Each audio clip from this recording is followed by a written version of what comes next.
Welcome back, everyone, to episode 4 of the Hawks Film Room podcast. The Hawks are now 2-4. They've gone through a ton of injuries. They played a really close game against Sacramento last night. It was definitely a game of runs, and they made a late push and actually took the lead in the fourth quarter after being down double digits in the third. So I had to go ahead and bring on Jack. He's one of the biggest Kings fans that I know, and I'm looking forward to talking to him about the game. So how you doing today, bro?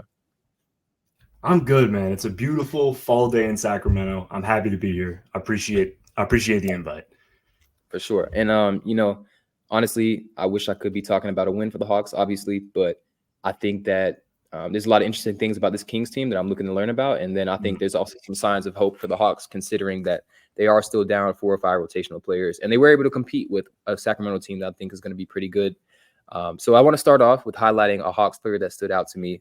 I think it has to be Garrison Mathews. This dude is like hilariously streaky, and it's not even like he's always been a consistent 3-point shooter. It's just some of the shots he takes, you're like, why would you do that? Like that was terrible. But he had a 3 threes in a row streak in the third quarter that sparked the biggest run of the game for the Hawks and really kept the game close. Without his 3-point shooting, I think this is much closer to being a blowout just because of the way the Hawks offense was going and how bad they were defensively. And, there's definitely the question of like, can you really survive with him on the floor? But the Hawks had a 22-7 run from the last 2 seconds of the third quarter to about midway through the fourth. And a lot of that was because of his spacing. Quin Snyder decided to start with Larry Nance and then actually started the half with Garrison Mathews after halftime. And so he definitely gave us that offensive boost, but there is, of course, that defensive lack of ability and just movement from him. But I had to highlight him because, it was ridiculous. He took 13 threes and he made 7 of them. So the Hawks would not be in the position they were to even have a respectable loss without him. So, yeah. What about you for the Kings? Like, who's Garrison Mathews? Garrison Mathews, before I talk about a guy on the Kings who's standing out, Garrison Mathews must hate the color purple, really.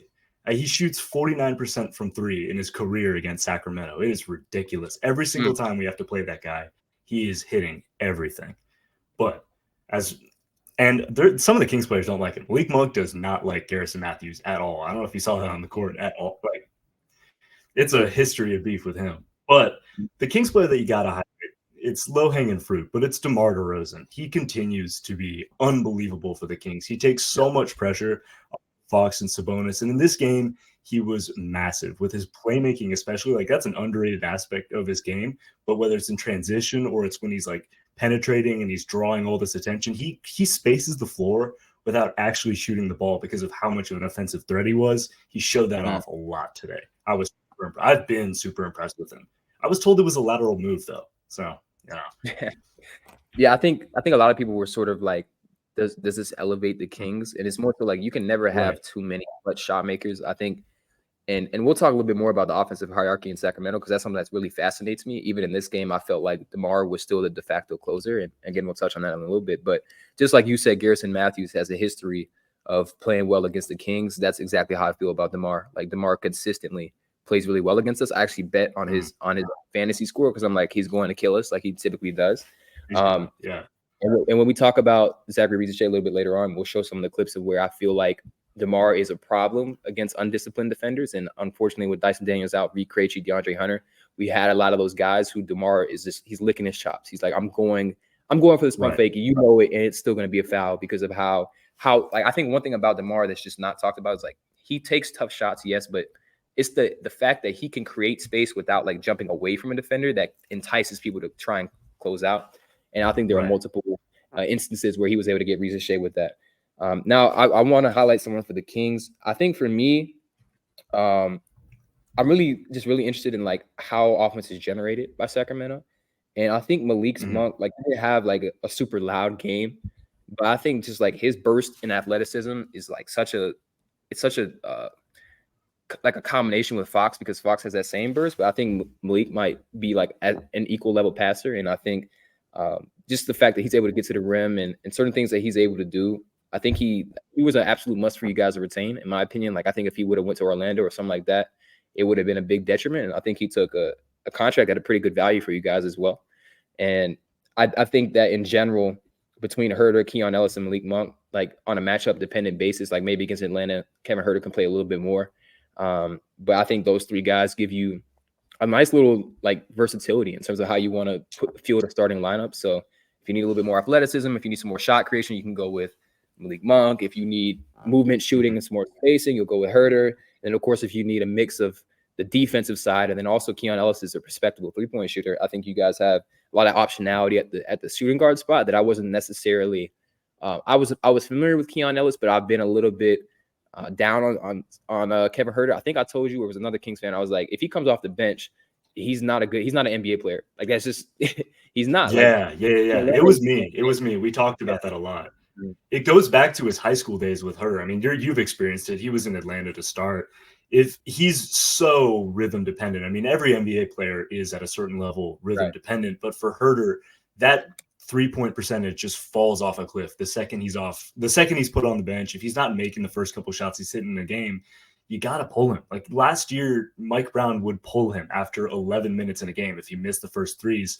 And he's looked a lot more consistent this year. I still think that the long-term solution is starting a guy like Keon and sliding Herter down to the bench. But you're right. Him off the bench is scary. And I think that's the primary reason why he's still starting games, even though Keon is, obviously much more of a defensive option. The rhythm is scary with him. Yeah. That definitely makes sense. And then Malik Monk's playmaking. Malik Monk's playmaking has improved so much as a player. You were talking about his burst and his explosiveness. There's a lot of guys that, you can call them they're like panic players. The second that they've got the ball in their hands, the defense is instantly on edge. Like they could do anything, whether it's pulling up or really diving at the hoop. But he's leveraged that into becoming a really great passer. He's kicking it to the corners to Keegan Murray and Trae Lyles. He's actually gotten really good at sort of a behind the head pass up to the top of the key. He's developed a ton there, and retaining him in the offseason was easily, second best because DeMar DeRozan, obviously. But I was so terrified he was going to the Magic or the Spurs or someone else was going to, capitalize on him as kind of like a bench point guard, even because of how much the playmaking's developed. Yeah, I think as you mentioned too, his he only had 6 assists, 1 turnover. He had multiple kickouts to both Keon and De'Aaron Fox, and I think he gives that jolt. And I think with the way that when you're kind of a handoff dependent offense, and I think Fox has gotten a little bit away from getting downhill at times, you sort of need that. I'm going to get a paint touch and I'm going to kick it out. And he's definitely good for an instant ability to do something like that. So I was impressed with him, and I was impressed with the Kings as a whole. It's good to hear, man. It's good to hear. Not often that you hear something like that. But so what Hawks stood out to you then? Man, it was the first time that I've really sat down and saw a full game because I didn't see a lot of him in college. But Keaton Wallace was really impressive to me, stepping up as, with all these injuries that the Hawks have going on and playing some great defense, hitting some shots, making a lot of really good reads. He handles the ball well. There are guys that you can just kind of visually tell, this guy spent a lot of time in college. This is not some 18-year-old rookie. This is a guy with a lot of poise and a lot of finesse. And his ability to just bring up the ball when it wasn't Trae was really impressive. And then, of course, with the Kings' defensive game plan being, locked down on Trae, he was getting wide open for a bunch of, kick out threes, and he was hitting them. It was really impressive. Big fan of him so far. 4 of 8, and I think we needed him badly, especially with the depth, the issues that we have right now. What he did for the Hawks is what you would expect from someone like Dyson Daniels or Reed Krejci, and I think that that can't really go unnoticed. He had 2 deflections. He had he finished with 66 possessions played, 2 stocks. So I think that was about as best. That's about the production that the best production you could ever imagine from a 2-way player. And I kind of envisioned going into the season, I'm a little bit unsure about the backup point guard spot, not because it wasn't anything to do with Kobe Buffington as a player. I still believe in him a ton. It's more so injury concerns and then just the amount of load that we're putting on Trae. And now that we have these guys with so many injuries, I am somewhat concerned about okay, well, are we going to trade too much? Are we asking him to orchestrate a little bit too much? So it was really important that Keaton stepped up, and I think he did that on both ends. And then you just kind of need that from those guys on this type of night where guys are fighting to get back from injury. I want to get into some of the play style tendencies because Sacramento was, I believe, in 2022, they were the best offense in the NBA. And a lot of that was because of the types of shots they were able to generate. And something that really stood out to me from this particular game is there wasn't a ton of threes necessarily taken by Sacramento. And so in that 2022 season, they weren't a super high volume 3-point shooting team either, but they were just pretty high in percentage. But against the Hawks outscored them by 24 points from 3-point range. And we attempted 17 more. And then we also shot 5 percentage points better. Again, a lot of that is Garrison Mathews, but typically when you outscore a team by 24 points from the 3-point line, that typically translates to a win. Like 3-point percentage is one of the biggest indicators for winning percentage during the regular season. But what I thought really stood out to me about the Kings and how they would make up that deficit on the glass, Domantas Sabonis is a beast. And the Hawks actually came into this game as one of the better offensive rebounding teams in the NBA. And, of course, some of that is a little bit to do with Clint Capella and how strong he is as an offensive rebounder. But the Hawks really weren't able to create the type of advantages that they had been getting against other teams. And then a lot of that is also the guards crashing as well. So I think Sacramento was able to get additional possessions out of offensive rebounds. You guys were also generating more points in the paint. They got about 12 more points in the paint, although Atlanta did shoot a higher percentage.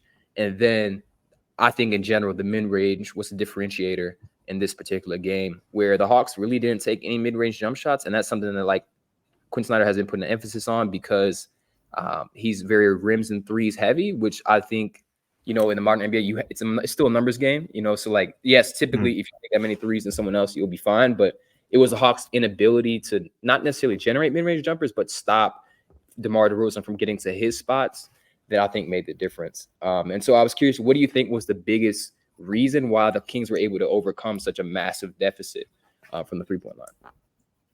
I mean, the mid-range I think that the mid-range is going to be key for the Kings this season. That's something that, as you mentioned with the modern NBA, rims and threes is going to be the emphasis for 29 out of the 30 other teams in the league.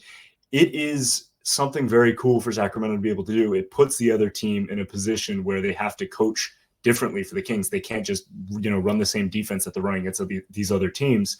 And the motions that the Kings are running on offense, these plays that they're running are not that different than the 2022 plays, especially with the dribble handoffs. They're just moving them inward, closer to the baseline, and they're running them as mid-range as mid-range screen plays. So the Kings aren't doing anything that they're not used to, but the defense is adjusting to something that they don't see from any other team, which I think is a huge advantage for the Kings going forward. Domantas Sabonis has grown a lot as a mid-range player. De'Aaron Fox is comfortable with taking the mid-ranges. Keegan's getting there, but of course, DeMar DeRozan's the main threat from there. You're going to get a ton of those. In the offensive rebounding game, I was a little bit worried about it in the first couple minutes of the game because Quin started Larry Nance. It was a Larry Nance and Clint Capella, and that's the sort of lineup that the Kings do struggle against, like a too big sort of lineup, because Keegan is great, but he can't get quite as vertical as Larry Nance. And early in the game, there were a lot of lobs, there were a lot of offensive rebounds, and I was worried about it. But when you got away from that, and it was Garrison in the starting lineup or in the second half lineup instead, guys like Keegan Murray, who bulked up a lot this offseason and clearly have an emphasis on getting rebounds this season, were able to really feast. And of course, you've got Keon Ellis crashing hard. Kevin Huerter, also, to his credit, crashes hard for rebounds. The whole team does. It's something that Mike Brown has really tried to instill in practices. It's a good thing. Yeah. You guys had almost a 24% offensive rebound percentage. Again, the Hawks came into this game one of the better offensive rebounding teams in the NBA. And I think what's been interesting, at least from the beginning of this season, now, of course, some of this is injuries, but I think play style is something a team can control, right? So it's if you're going to crash the glass, then you should do that against almost every team. Obviously, the effectiveness will vary, but the Hawks go from being a really dynamic transition attack that's crashing the glass offensively and really taking those additional possessions. And then they play a team like the Thunder. They're not getting out in transition at all. They play a team like you guys. They're not getting on the glass. And I think that's some of the testament is yes, this is a younger team. You've got new guys that are sort of finding their way into the rotation. They've played the most lineups in the NBA. They've probably played over 45 lineups at this point. And when I last saw this stat, the average was 15. So they've had a level of variance that just isn't necessarily sustainable when you're trying to build good this is how we're going to play defense. Okay, we need to have like a string of guys together, and I think that's a big reason. And it's like also just to give a shout out to the Kings, but also like just as an evidence of like how hard Atlanta had to work in this game. Their biggest lead was 3 points, and they held it for 20 seconds. Sacramento led at every other point in the game, at one point by 8 points. So it's like it's just a level of consistency that they have to get to, not from a result standpoint, but from a process. Because it's like with Trae Young, he's going to generate good half-court offense that you don't want to play in the half-court nearly as much as they are against even a team like you guys, which, all due respect, not a great defense. So it's like even against you guys, it is not a good idea for Atlanta to consistently be playing in the half-court because they don't have the talent outside of Trae to consistently generate shots. And so, again, we'll talk about this a little bit later with Risacher because I think he's a good example of that sort of talent deficiency. But I want to ask you about Sacramento and like pushing the pace, because when you guys got Demar, like Demar's teams have consistently been a very slow team. Chicago was a grinded out. They're going to be very methodical, especially when Lonzo was out. Like they didn't really have someone to push the pace. You guys got out on 22.5% of your total possessions against Atlanta were in transition. So that's a 92nd percentile. And you also able to limit the Hawks to 14.7% of their total possessions coming in transition. And the fast break points weren't huge as a result. Like you guys scored 13, we scored 10. But I think there was an element of just getting out and running that I think made a difference for both teams. And when the Hawks do that, I feel like they're a completely different team. Even Trae, there were multiple times Trae would push it out of an inbound and get all the way to the rim. And so it was like, I just don't understand why they can't do that consistently. And then also, my question for you is, I asked this when I had the Thunder fan on as well. Like, what do you think? What do you think about Sacramento makes them a good transition defense this year? I believe they're pretty decent. Let me just double check that before I say something that isn't true. Yeah, they're pretty good.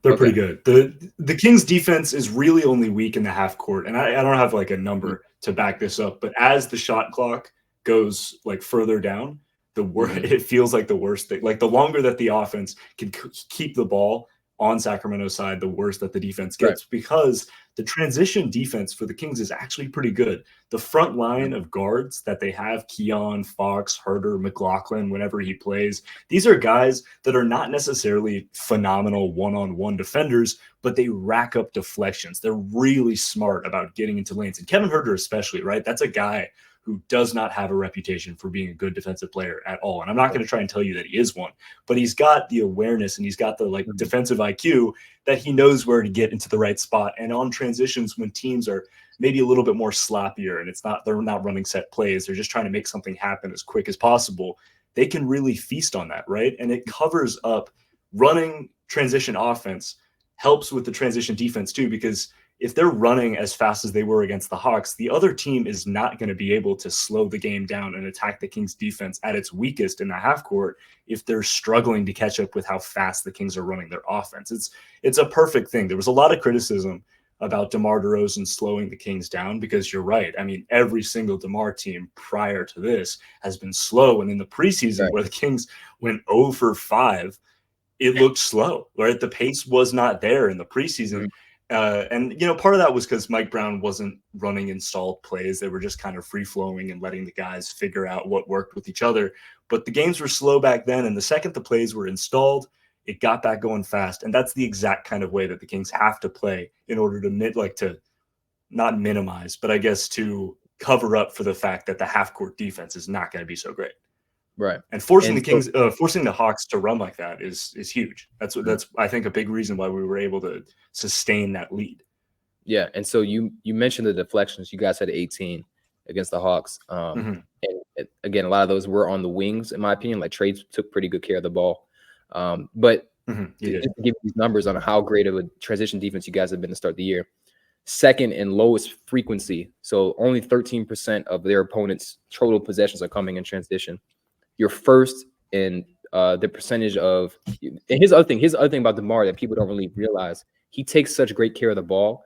Yes, sometimes he can be a ball stopper, but very rarely is throwing away live ball turnovers because it's probably going to be a shot. And because of that, you guys have the lowest frequency of an opponent's steals leading to a transition play. So just 50%. And I think that overall, you're third in points per possession allowed in transition relative to league average. So the Hawks had played 2 back-to-back great transition defense. Well, not back-to-back because Washington was sandwiched in between, but I don't think you can let a team dictate the way you play to the extent the Hawks are, because the Hawks went from getting out on 50% of their live rebounds, returning into transition plays, to they're in the first percentile against the Sacramento team. And that's just, you cannot just let another team dictate the way you play it, no matter how good they are, you know. And I think like it just has to be a bigger point of emphasis. So that's something I'm looking for the Hawks going forward. And that also helps when you have your secondary ball handlers on the floor, because Trae, he trusts Dyson. Like in those first 2 games, he was pushing up the Dyson, he's pushing up the Jalen, he's pushing up the V Krejci, and they were able to make those reads in the half court that led to those possessions or the transition. And I don't think he necessarily has the same level of trust with other guys. They don't have guys who are used to running. Like, it's a lot of different factors, but I still think they need to be more true to their play style. And so the other thing I want to touch on is, and I like to call this all lives matter offense, but it's Sacramento they've got 2, what I would consider the primary shot creators. So you got De'Aaron and you've got Demar, but then you have the handoff element. You have Keegan Murray, who's grown as a self-creator. He's a strong spot-up shooter as well. And so, like, when you look at their offensive possessions, it was like, I think they had 4 players over 80, or 3 players over 80, and that was Keegan, Demar, De'Aaron Fox. Touches, you had, of course, De'Aaron Fox leading there, but Keegan Murray, Demar, and DeMontis are all within 55. And so I'm curious, at least in my opinion, it felt to me like Demar was a de facto closer and probably the guy who generated the most advantages for Sacramento in this game. And we'll look at some clips after this. But who do you see as, like, we need a bucket? Who are we going to? Do you think that's more matchup dependent? Do you think it's about who's hot? And then you guys honestly just have the benefit of having a bunch of guys who can create that shot. So I'm just curious on how you feel about that. Right. I mean, you're right. It is going to be pretty matchup dependent. And, you know, it's sort of riding the hot hand thing. Mike Brown loves to do that. But I think you're spot on. It's DeMar DeRozan, right? Like, Fox and Sabonis are great scorers in their own right, but they're not quite as versatile as DeMar is. And especially in terms of a whistle, like, Fox and Sabonis don't have one. They never have, and they probably never will, but DeMar does. And when the Kings, you know, with the Kings motion offense, when the shots don't fall, it stalls out pretty quick. And Atlanta capitalized on that a lot. You know, there were a couple minute runs where the Kings couldn't get a shot to fall. And last year, we had no remedy for that happening. And I think last year we would have lost that game 100%. In the last part of the game, when I think it was like a 22-7 run at the end of the third to the fourth quarter, where Atlanta really started surging, DeMar DeRozan was able to, you know, just get the ball, call his own number, get to the line. He's using the DeMontis screens to pick a bad matchup, whether it's Roddy or Risacher or like Larry Nance sometimes too. Like, he'd go and he'd get to his matchup and he'd get to the line. That's the de facto guy. Fox and Sabonis are, again, they're great scorers, but they can't, you know, they're not the kind of guy that you just give the ball and say, go make it happen. You're on your own. They're not really isolation scorers. Right. Yeah, it definitely makes sense. And so I want to take a look at some of these clips that were put together by, I think, Sacramento Film Room. So let me go ahead and Skyler. Shout out to Skyler. Let's see. Chrome tab. So, and one thing that he was really pointing out is, like, the attention that DeMar can draw. And so what stands out to me and just in general is, like, I think also he grew so much as a passer in San Antonio. He wasn't this level passer in Toronto. And so you could see the amount of, like, there's 3 Hawks. Like, no one is paying attention. Again, this is bad defense in general. Like, why is Garrison Mathews sunk in so far? Like, there's a lot of things I can criticize. Why is Risacher? Yeah. But I think it's just, this is what happens when you have a great offensive player. Like, he's going to demand, and then you get the cross match because they were able to get out in transition, right? And so because of this, now Trae ends up on DeMar. There's no sort of scram from Jalen Johnson. Like, there's a lot of things, but it's the ability for him to take advantage of that matchup. And again, to your point, there wasn't necessarily someone in this position. If it's Harrison Barnes, like, this is a dead possession. And instead, you get this rotation because Garrison Mathews is like, well, I have to sink in and help. De'Aaron Fox makes the right play. He gets it out there, and now it's an open 3. So I think that there's just, like, I definitely agree with you. Like, there's an element of shot creation that just wasn't there for you guys. And then also, I think I do want to see it against a better defense than the Hawks as well. But yeah, I mean, he's of course, done it as well, of course, yeah. of course. Yeah. And with Demar, he's. Oh, go ahead. Oh, I was gonna let it play while you were talking. Go ahead. Yeah, no. With Demar, he's so, you can see in this clip here too, he's incredibly deliberate with how he moves on the court. Mm-hmm. There's not a lot of guys that are quite like that. He is actively hunting for a matchup when he doesn't have the ball. When he does have the ball, he's moving to find that. And you're right, when he gets those three guys to collapse on him, he's specifically like, putting his back to Trae Young and leading him out as the primary defender on him. He's just an incredibly intelligent player. It's been a joy to watch him, man. It's a lot of fun. Yeah, and I think a lot of Hawks fans were really hoping we would get not necessarily, like a DeMar DeRozan, but like another shot creator to help out Trae this particular season. Mm-hmm. And, with the options that were available, like Brandon Ingram was someone I was really interested in because I felt like when you have a smaller scorer or a primary ball handler, like you need that size next to him. And Brandon Ingram's also a great mismatch scorer. But I think, and so that's why people felt underwhelmed by the Dyson Daniels return. But I think a lot of what they're betting on is Jalen Johnson taking that leap as that scorer. And I don't think he's as close as a lot of people may believe. And that's because it's really tough to become an actual like primary scoring option. Like you have to be able to, at some level, like be able to navigate ball screens like this. And there's just like a level of playing upright that I think that Jalen has. And I think Keegan Murray looked the same way in his rookie year. And then in his second year, he became a lot more comfortable with the ball in his hands and stuff like that. And so I think, again, like these are just the type of shots that kill the Hawks because we don't have the level of like size or length to bother DeMar. Like in general, there's very few guys who can bother DeMar because he's getting to a spot. Like once he gets this gathered, like there's really just not much you can do, especially because Onyeka was back so far.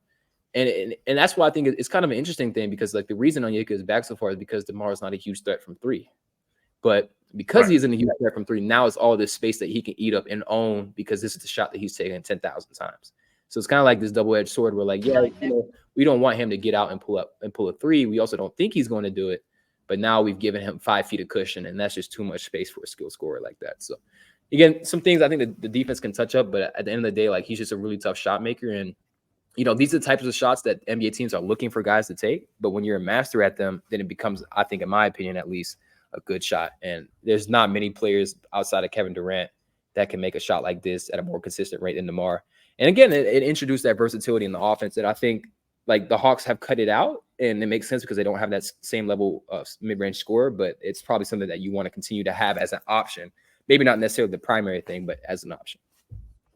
I think Brandon Ingram would have been a really interesting add for the Hawks. I never actually thought about that, but he, just like DeMar, is the sort of sneaky wing playmaker too. Like he can make some serious reads when he gets, he's the same way, demands a lot of attention the second he steps inside of the line. And that would have been hugely beneficial for the Hawks, man. But having Dyson Daniels back whenever he's back, I can't remember exactly when he's supposed to come back from his injury, but having him back for a guy like DeMar is going to help out a lot, right? Like a lot of the defensive struggles for the Hawks were just, you guys are hurt. You're playing David Roddy out there, and David Roddy, if he gets switched on to DeMar DeRozan, it's barbecue chicken. I love big body Roddy, but I mean, shorter, stockier wing is not a great defensive matchup for DeMar. Yeah, and that's what I'm trying to stress to people is like I understand the panic button. Like we had a cakewalk start to the schedule. Like you cannot get it easier than Brooklyn, Charlotte, and Washington twice. You can't. Like that is the easiest start to the schedule maybe in Hawks history. And the back-to-back losses and then the immediate injuries, I understand why people are so pessimistic because we've seen this happen before. In 2022 season, COVID destroyed the Hawks. We had Lance Stevenson playing in 2022. We had Sean D. Brown. We had guys like most people have never even heard of. And it was awful. And because it was in the beginning of our season, it derailed the rest. And so that's the one thing I'm worried about is because this team does not have a huge margin for error, which means like we can scrape out wins as long as Trae's healthy. But if we continue to put this workload on him, like I don't want to create, and he's always been a very durable guy. But the goal should be to limit the amount of work that he has to do. And so I think, and I would love to think about your thoughts on this play, and we're going to talk about Risacher right after this or a little bit later, because this is the type of thing where like DeMar, again, not a super noteworthy defender, but he makes this read, just knocks it out. he's going to get out and run. And he throws a no-look dime to Keegan Murray. And that's like, you can't really run a three-man. This is basically three-man weave against one defender. He lifts him off. Nance completely commits, and it's a wide-open dunk. And I think, again, this is like that whole thing where we kind of thought that Demar would slow them down, but you can see how his ability to read the floor really helped like generate these transition looks. But yeah, like what have you seen from him defensively? And then what do you think? And we've talked about Keon Ellis. Do you think that there's enough defense to where you don't necessarily always have to have Keon in the starting lineup? There's definitely not enough defense on the roster right now. That's something that I think has to be addressed at the deadline. The Kings have had a wing deficit for maybe the last 5 years. They just have never been able to get a defensive guy like that who can come off the bench outside of Keegan Murray. And I'm not going to, before I say this, I'm going to say that I don't really count DeMar DeRozan as a wing when I'm thinking about him defensively, because he does defend more like a shooting guard. But outside of Keegan, there isn't really a defensive wing that I trust on the roster right now. That's something that 100% needs to get addressed, which is why I think Keon belongs in the starting lineup. But in terms of DeMar's defense, the upgrade over last year's Harrison Barnes, again, it's just so massive. It's not, he's on a one-on-one when he's out on an island. I'm not expecting much there, but as a helper, he's smart. He's deliberate with his footwork. He knows exactly where to be. He'll poke stuff out like that with Risacher. It's a rookie mistake. The ball's way too far away from his chest. And DeMar is just he's going to capitalize on stuff like that. He does it every single game. Him and Herter too. They both are the same way. They're not like elite defenders, but they're really smart about stuff like that. Risacher shows them a little bit too much of the ball right there, and DeMar just pops it out. Yeah, and I think this is also just a testament to the spacing. Like DeMar, Larry Nance, again, a capable three-point shooter, but not on a ton of volume. And so he's completely comfortable being 5 feet away from him. And this is something that as Risacher gets older and a little bit more mature with his ability to hit the ball, he'll be able to recognize this. But like, you're driving into a trap. And I don't really feel like he even necessarily saw DeMar here, because with the ease that ball came out. And I think the whole conversation about like defense and offense is pretty interesting. Like what type of lean do you really need in the modern NBA? Because it's like every team has so much offensive talent that it can almost feel like, okay, what's the point of committing defensively when you have guys that can really like create shots against even the toughest of contests. But I think, and that's where I think the Hawks and the Kings are kind of similar, because I think we are both sort of offensive built first teams, and there's just different levels of like defensive liabilities. Like Sabonis, I think, is a really good positional guy, but when you put him in space, especially like high up on the floor, that's when it becomes tough, because he can't you're asking him to do too much here. Like, I don't even know why he's up this high, to be honest. Like, I would trust Keon to try and get over, but as soon as Demonis has to step out that far, then the entire defense is compromised, because there's no way he's going to be able to recover to Onyeka. And now Fox needs to stunt, but he still does. I think at this point, Keaton hit some threes, and now it's a wide open dunk. So, and then there's this elements of like, this is what I'm talking about too, with the Hawks running, especially off of steals. Like, and I've talked about this a little bit on Twitter, but Trae taking these shots in transition is actually, in my opinion, better than doing it in the half court, because the defense is already like, there's a chance for an offensive rebound opportunity here. You've got two Hawks running down the floor. And then he's also just going to be more open on these than he would in the half court, especially with the way that guys have gotten used to him pulling up from that far. And I think there's just in general. Go ahead. Yeah. Yeah. If he keeps taking shots like that in transition, the defense is eventually going to open up that paint and allow guys like on that last play, the three that he just hit. Like, if he continues to do stuff like that, those lanes are going to open up for the rest of the Hawks and make transition a little bit easier. Even if it's Keaton Wallace and it's David Roddy running the floor, the paint's wide open now. The Kings can't just camp a guy down in transition, which, speaks to what you were saying about Domantas Sabonis. If the Kings can't just park Sabonis, or, any team can't just park their center down there in transition, it's going to be a lot easier for the Hawks to get the points. Yeah. And I think another thing that I found like just really interesting is I feel like I'm seeing Trae get to his spots a little bit differently. So here they're setting up a backdoor because, Fox wants to deny this pass. And again, Fox is super fast. Like, I think he's a top 5, like, in terms of quickness. This is just a great read from Trae, because you got two things here. First off, Malik Monk isn't necessarily like, the ball is all the way on this side of the floor. And so the chance of a reversal, especially with the way that Onyeka is positioned, is pretty low. And so he's not in this this area where he would be, as a low man. And then if he is here and he's here quicker, then he can contest his shot. And then you'd have Keegan Murray X out, across the board. But instead, Trae's able to beat him to that spot. And I think that this isn't the type of shot that he'd be looking for or even trusting guys to get this pass from. Just because this is a tough pass from Onyeka. Like, this is a lead bounce pass with De'Aaron Fox in the arm. Like, that's De'Aaron Fox right there. If he didn't throw that ahead, like, it was going to be a steal. And this is like, the wherewithal to get that high off the glass because, again, Malik Monk has ridiculous verticality. I just think that there's a level of offensive development, even at this late in his career, that has been ridiculous from Trae. And he still has the ability to hit shots like this. And I have to show the shot that he hit over Fox. Oh yeah, I know exactly what you're going to show. I know exactly what you're going to show. That was ridiculous, man. And unbelievable again, move from Trae. Here's the other play what I'm talking about. This is a different shot, but taking this early in the shot clock, I would much prefer it. I'd much rather he do it instead of forcing him at the end of the shot clock, especially when he can create that much space, because it just puts so much pressure on the defense. And I also think just in general as momentum. But here's the shot that I was talking about. And this is when the Hawks had all the momentum. The arena finally was alive. They had been down 18. They had fought all the way back. And I don't know what Garrison Mathews was doing here, but Clint just sort of throws it straight to Trae. Fox has a great closeout. That's a ton of space created. This is just incredibly difficult. Like this is a ridiculous shot. A ridiculous shot. And I think, first off, the ability for the Kings to withstand the amount of run that the Hawks had, I think it's a testament to you guys in general. But I was like, okay, maybe we have a chance. Like, especially when I felt the arena, I could just feel the energy in the arena just jump up, and I thought, okay, maybe they have a chance. But I just wanted to share that shot, and I wanted to ask you one more thing too. Like, do you feel like there is an ethical way to foul bait? Because I talked about this with the Thunder fan that I had on, and he was like, I don't have any issue with foul baiters. We both said this too. Like, we can't be hypocrites. Like Trae, where is the foul?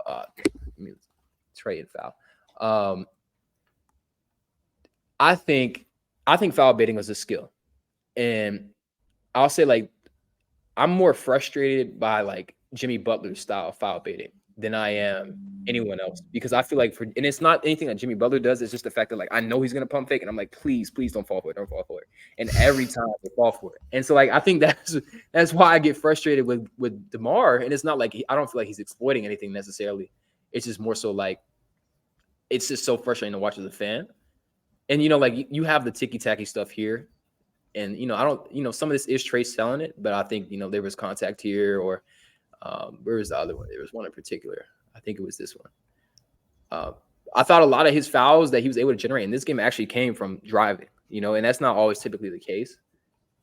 So, but then when you compare him with, Demar, a lot of Demar stuff is, getting dudes like Risacher to close out hard. Actually, that's not the clip. This is the clip.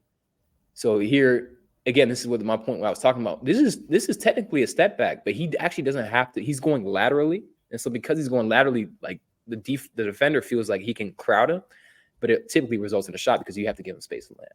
And so, do you have a preferred method of foul baiting? Do you think Demar is a little bit more ethical, or do you think you can even ethically foul bait at all?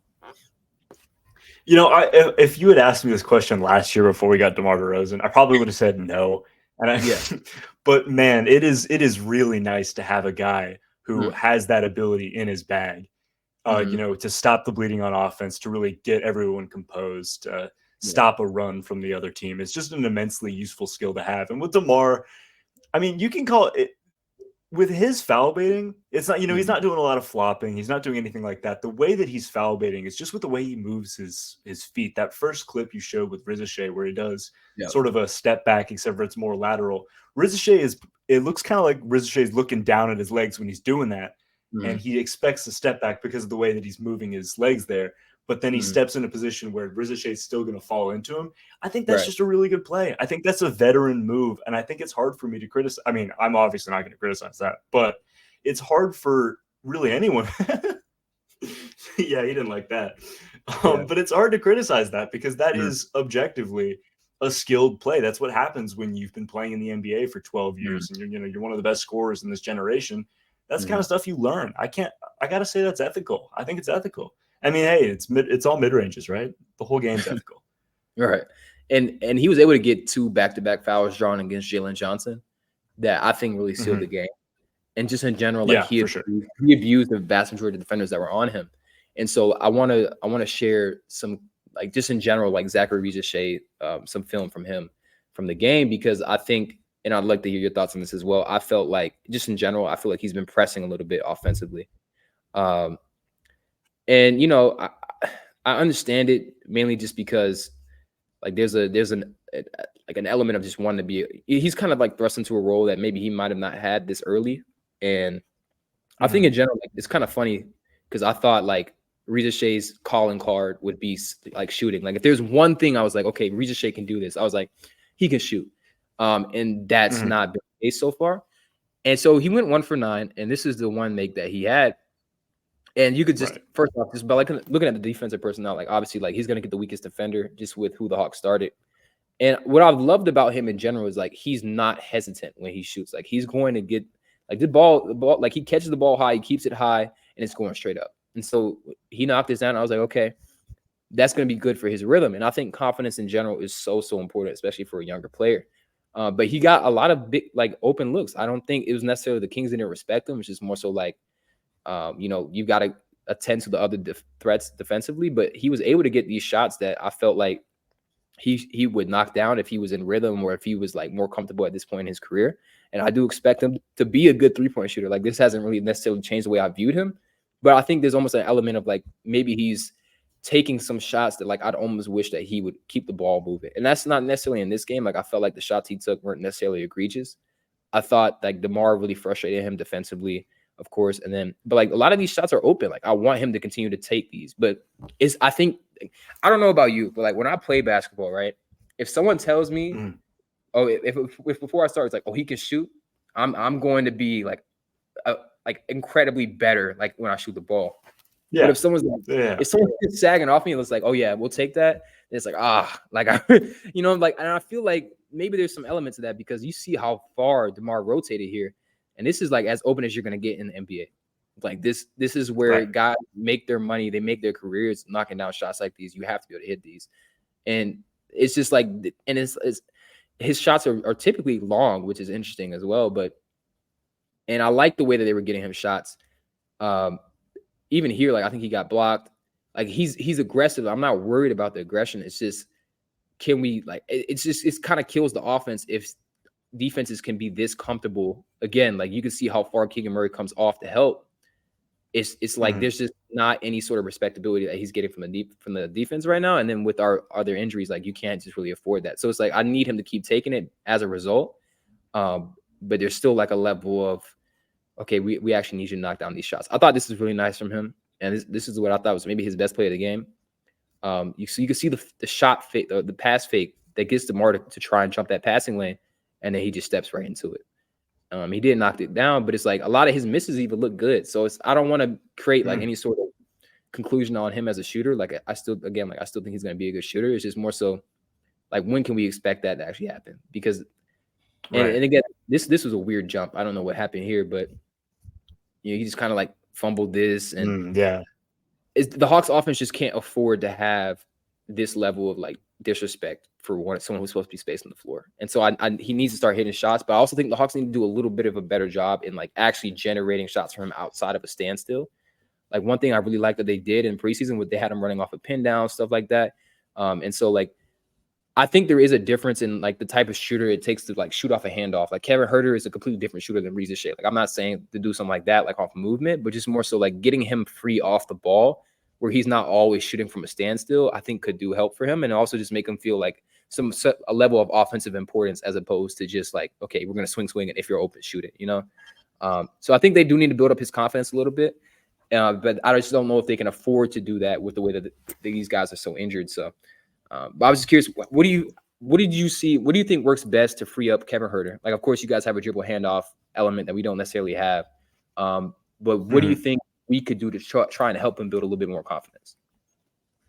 I mean, Kevin actually drives a little bit more. Like when Kevin's three doesn't fall, he's perfectly comfortable with driving to the rim a lot more. I mean, Risacher took 9 shots, 6 of them were threes.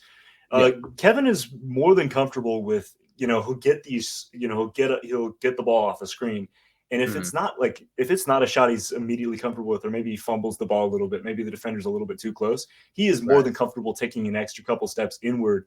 And I'm wondering if maybe that's, a potential fix for Risacher, especially with his confidence or something, stepping up on it. Like some of the shots he's creating, like the Demar miss was a really good process. Like I think that's a shot you want him taking all day. But a couple of those, maybe attack the paint a little bit more, maybe kick it out or something.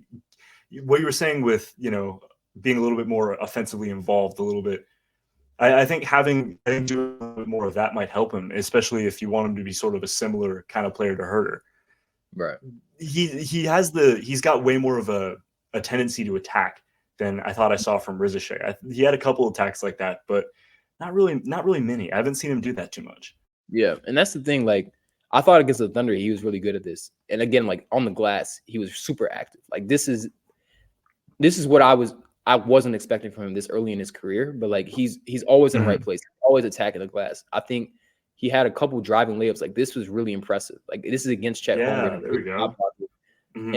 And what I like about him too is he has these unorthodox like sort of driving angles, but also the way he like launches off. So like he's gathering here. Typically you would gather off a different foot, but he's able to scoop this inside around those two guys.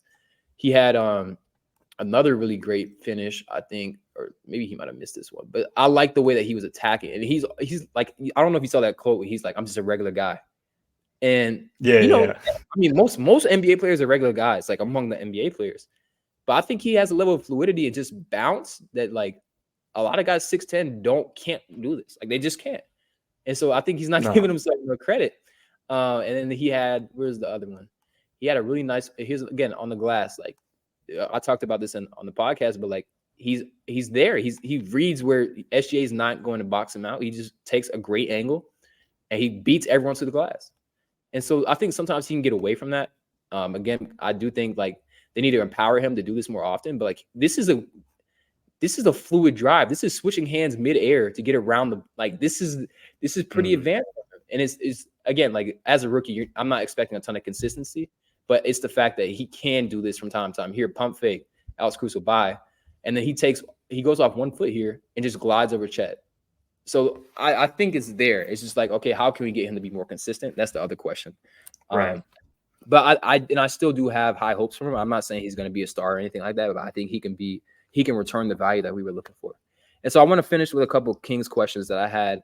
My biggest thing is like, do you think there's been a whole conversation about like this whole 3-point, like people are complaining about the product or like guys who are supposed to be drivers pulling up for threes. And I think we saw even in that Nuggets game where Anthony Edwards, his threat of the pull-up three allowed him to get to that game-winning floater. And I think De'Aaron Fox has kind of like been very intentional about the way that he's been taking more pull-up threes into his game. And I think when he came to the NBA, like he was among the league leaders in drives, but now that you've got Sabonis, you've got DeMar DeRozan, like the 3-point shooting has to come from somewhere. Like Keegan Murray is one of those guys, but then Fox is kind of like, we need you to space the floor as well. So I think that there's some similarities with like SGA or Ant, where these guys are at their best, like putting pressure on the rim and getting to the rim, but there's an element of the game that you unlock when you become that pull-up 3-point threat. And so do you think, like, he's not one of the greatest pull-up 3-point shooters, but do you think eventually building that reputation of being a really dangerous off-the-dribble 3-point shooter, I think, in my opinion at least, it pays dividends off in the end because guys will then need to crowd you a little bit more around the 3-point line. And now you can use that burst and athleticism to get to the rim. So are you okay with sort of like this emphasis on getting threes up from Fox? And do you think it's like just where do you stand on that? Because I'm a little conflicted with like certain players, but I think for Fox, it makes sense. Right. I mean, with Fox, it's obvious that his best skill is leveraging his speed and getting downhill. But last season, when it was like December or something, he started shooting about 43% from three. Defenses just fundamentally had to do something different with Fox. And I love him shooting the threes. And I think he's shooting about 37% from three right now. He's been really good so far. I think there's a perfect balance. You do miss his, he does get cold, and sometimes he tries to make the three happen a little bit too much. I think was the loss against the Lakers. He was really trying to get the three going, and it just couldn't happen for him. He just kept going to it and kept going to it and kept going to it. I think when they're threes as a result of a play or as a result of a read, then they're phenomenal. But sometimes I think he just settles for it as a way to get offense for the Kings. And if Fox is going to settle, Fox feels like he needs to score right now on that possession. I'd rather him drive. But on the whole, it unlocks a lot with the rest of his game. It unlocks the rest of the team. You're right with Demar. It's not the perfect spacer. He does need to do it. I'm not saying that he should shoot a lot of threes, but I prefer if he didn't settle for them quite as much. He's shooting almost like 40% of his shots threes right now, something like that. That's a big number for a guy who's as good of a driver as he is. When they're not settled threes is when I feel really good about them. When he's working off the dribble handoffs, which he didn't do that much in the first couple of years of that offense being installed, and he's doing it a little bit more now because he's better as a three-point shooter. That's when it's really clicking. I feel like he's got to be the dedicated shooter in a play for it to really, really work out. Okay. Yeah, that definitely makes sense. And then I want to ask you, I feel like Hawks fans in general, or just fans in general, are really quick to blame coaches for stuff. Just because just in general, a coach is a scapegoat. Like people, because you don't see, no one really sees like what happens internally. So you just kind of have to take the coach's word for it. And then like, if there's a lack of effort or a lack of attention to detail, then that sort of falls on the coach. At least that's how people perceive it. And I know when Nate McMillan was our coach, like there were a multitude of decisions that made me question his ability to actually understand basketball. And I've seen your frustrations with Mike Brown and his rotations, some of the timeout stuff. So how do you feel about him going forward? Do you think he's the coach that can maximize this team? And do you actually think he's a terrorist? Because I know you were very frustrated when he refused to play Keon Ellis. But like, how do you overall stand about Mike Brown? And do you think he deserves the criticism that I'm sure Kings fans have been hitting him with, like the start of the season and even like in seasons past? Yeah, I mean, he's not infallible. He definitely deserves some criticism. But I got to start off with saying that for all the shit I give him about him, with his rotations and his timeouts and his occasionally strange timing of coaches' challenges, he is a master tactician. Like he draws up plays that are really effective. The dribble handoff offense that he's created in Sacramento is unbelievably effective. There are so many plays that I could point out that, there are not a lot of coaches that install stuff like that. However, the rotations are rough sometimes. It's November 1st was when we played this game. We're running an 8-man rotation against the injury reserve Hawks, respectfully, right? Because you guys have a lot of injuries going on. An 8-man rotation is a lot this early. And, we've got a big three with a history of being pretty reliable and not really having a lot of injury, a lot of injuries in their past. But DeMar's 34 and Fox is already hurt. And Sabonis gets beaten to hell every single game. A part of that, you can't fault Mike Brown for it because, the front office didn't use the mid-level exception. They haven't really brought in a lot of impact guys off the bench to, fill out the rest of the roster, especially in terms of wings. But I think you gotta give the starters a bit of, you're not just playing guys to play them. You're not playing like a Doug McDermott or an Alex Len or even a Jordan McLaughlin just to play them. Those guys are useful players. I think they need to find some sort of space in the rotation. Playing these guys 37 minutes a game in November is really worrying. You shouldn't need a playoff rotation this early. It's the beginning of the season. This is when you figure out if, hey, Jordan McLaughlin can actually come off the bench and be pretty effective if he's paired with, Keon and Herder or something. This is the time of the year when you got to figure that sort of thing out. And we haven't seen that so far. And the Keon Ellis stuff, I mean, I was really frustrated about that. And I'm sure you saw it. I had a bit of a timeline meltdown about the Keon Ellis thing. But, this is a player who came in last year when Kevin Huerter got hurt and transformed the Kings not into a good defensive unit, but the number 3 defensive unit in the league for the rest of the season. That is a number that is higher than any Kings team has had in 20 years. Wow. And the fact that instantly, the second Huerter was healthy again, it wasn't like let's see if Keon can keep doing this. It was like, no, actually, we're going back to Herter. And by the way, that was never Keon's spot. He was just filling in for Herter. And like, that doesn't really seem like a necessary thing to say. It doesn't really seem like something that like a healthy organization would do. I'm not, he's been playing Keon more. He's been listening to Twitter, I guess, which is nice. But 12 minutes a game, 19 minutes a game. This is our best perimeter defender. And you've talked a lot about how the Kings are this great offense, but are going to have some defensive limitations. It does not make sense to me to keep your best perimeter defender on ice at all. I mean, Kevin Herter obviously is going to bring more of an offensive punch, but it's not like Keon is a slouch. We're talking about a guy who shot 40% from three last year. As you saw today, or not today, last night, he is a guy that can create a little bit of offense for himself sometimes. Herter can't really do that. The rhythm thing is a very valid, and if I had a chance to ask Mike Brown, very specifically why this decision is being made, I'd imagine that the rhythm thing is a big part of it. And that's fair, right? If we have came to the conclusion that Herter won't come off the bench and there's no way that it's going to happen, then it's fine. But I think you got to play Keon more. You got to play Keon more, and I think you got to involve the end of the bench, especially this early into the season. Not a terrorist. I think he is a coach.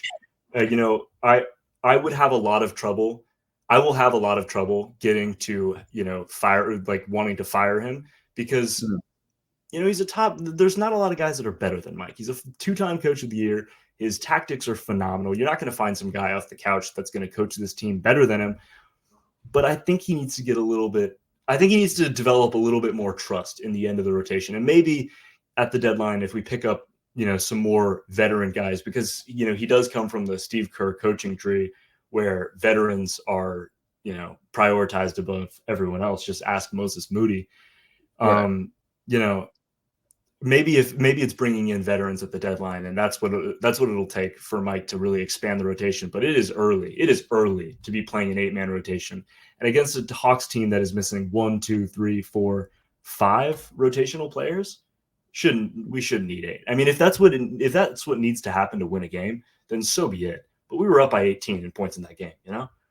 Yeah, I think that point about him being a 2-time coach of the year, I wish I could have got to the arena because I'm fascinated by the fact that he won coach of the year in 2009, and he's continued to evolve as a coach to the point that he won. Was it 2022 or 2023? It was 23, right? 2022.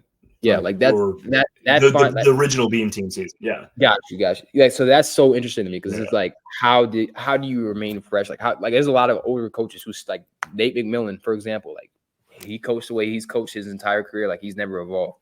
So I definitely agree with you on a lot of that. I think rotations in general, like I care less about who starts and more so about who finishes. And I think I have some questions for Quin as well. Like by the next time I go to the game, like about matching minutes, like consistently he has not matched Clint Capella with traditional centers. Like he's sticking to his substitution patterns no matter who's on the floor. So I want to ask him about that because I think that's something that a lot of Hawks fans are having some frustration with. And I think there's a level of consistency that you get from that, but is it worth like a direct matchup disadvantage, which is what happened against you guys? You'd have Quin out there against Trae Lyles. You'd had Onyeka against Domantas Sabonis, and Sabonis as I don't even know how much he weighs, but it looks like 300 pounds sometimes. Someone who's an absolute beast on the glass. You should probably match that with size. So I think there's a reason. Like I don't think NBA coaches just go out there and do whatever. Like I think there's like at least Quin in particular, he's very data backed. I'm sure Mike Brown again, someone I think who has a career, he's also data backed. So like they know they have more insights than we could ever imagine. They have more expertise than we could ever imagine. So like, but I do think 100% Keon needs to see the floor more, and then Quin Snyder needs to be a little bit more malleable with his rotations, because even when I asked Jazz fans like what was their biggest issues with Quin Snyder, they were like, look, he's going to play the way he's going to put the guys on the floor when he thinks they need to get out there, no matter matchups. Like he's very rigid in that particular respect. But look, man, I really, really appreciate you taking the time. I feel like I learned a lot about the Kings. So let the people know where they can find, your content. I know you're on TikTok. I know you're on Twitter. So yeah, go ahead and drop your hand. Yeah, you can find me on TikTok at Jack the Kings Fan. You can find me on Twitter at JackDannKF. And that's about it for now. More coming soon, though. For sure. Again, I appreciate you so much, bro. I'm looking forward when we play all again. I'd love to see you point out some of those plays that if you notice anything from Mike Brown that you feel like was particularly inventive. That's something I'm trying to get better at. Is like diagnosing the plays. So I can't remember exactly when you play, you guys. I think it'll probably be later in the schedule. But I'll definitely have you back on. I hope everyone enjoyed the episode. and I'll see y'all in the Pelicans one.